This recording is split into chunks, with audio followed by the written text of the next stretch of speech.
103-year-old Madame Li presides over one of Wudang's 3 major temples. Although she is frail, she still practices Tai Chi for more than 3 hours every day, just as she has for the past 90 years.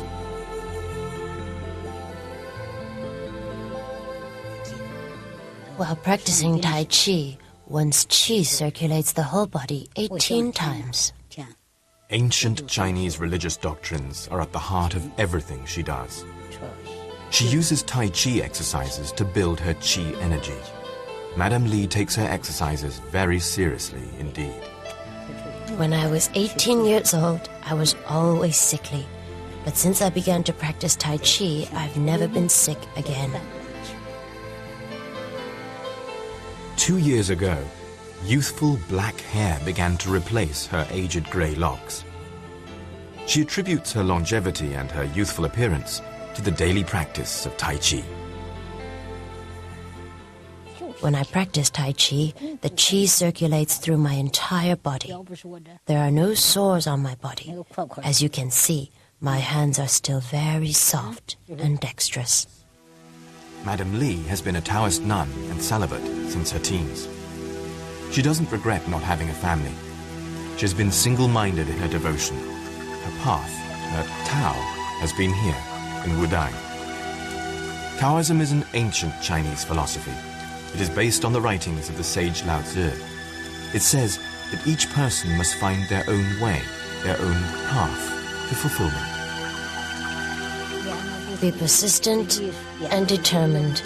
Be devoted to Tao. From the time she first arrived in Wudang as a teenager, Madame Li's entire life has been spent on these mountain slopes. First she was a nun, then a priestess. Today, she is the head of one of Wudang's most important temples. In addition to being famous for her skills in Tai Chi and for her longevity, she is legendary in Wudang for her great compassion. She is philosophical about its great cost. Without bitterness, one will never know sweetness. When Madame Li was born, China was still the Celestial Empire, and an emperor still sat on the dragon throne. She was already 12 when the last emperor was toppled from that throne. Like Jade Dragon, Madame Li had a hard childhood. When she was 6, she was sold to another family as a child bride. While growing up, she was repeatedly beaten and abused by her husband's family. When she was 14, against her family's wishes, she snuck off to Mount Wudang. There, underneath a cypress tree, she found her Tao, her way, and decided to become a nun.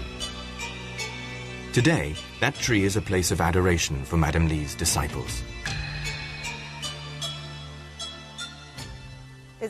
Mistress Li teaches us to be persistent and sincere. One must persevere at all times.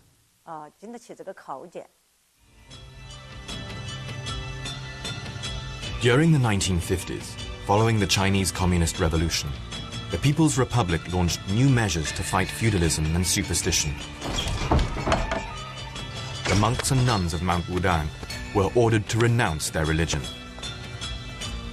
At that time, the Liberation Army tried to force Madame Li and her apprentices to leave their temple. In spite of their cruel beatings, Madame Li remained steadfast, protecting her apprentices. In protest, she went on hunger strike, kneeling for days within the temple itself, swearing never to leave. They caught her. She was dragged on the ground for several miles. Her back was seriously hurt and bled profusely. At that time, they wanted to execute her. You can see now her back is marked with the thick and hardened scars of her ordeal, but she never yielded.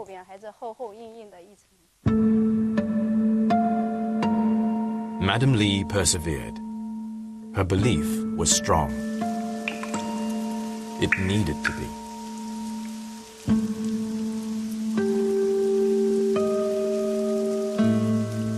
A foe more fearsome than an army was about to come knocking. The founder of Taoism, Lao Tzu, said that we must be merciful and compassionate to others. Madame Li has spent her life putting his words into action. In 1960, there was a great famine. Millions of people starved. At a nearby noodle factory, Madame Li spent each day picking up scraps of noodle thrown away by the factory, saving them to feed the hungry.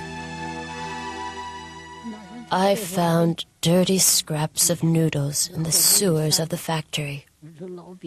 I would take as many as I could, wash them to make them edible, and then distribute them to nearby families. I never kept even one for myself.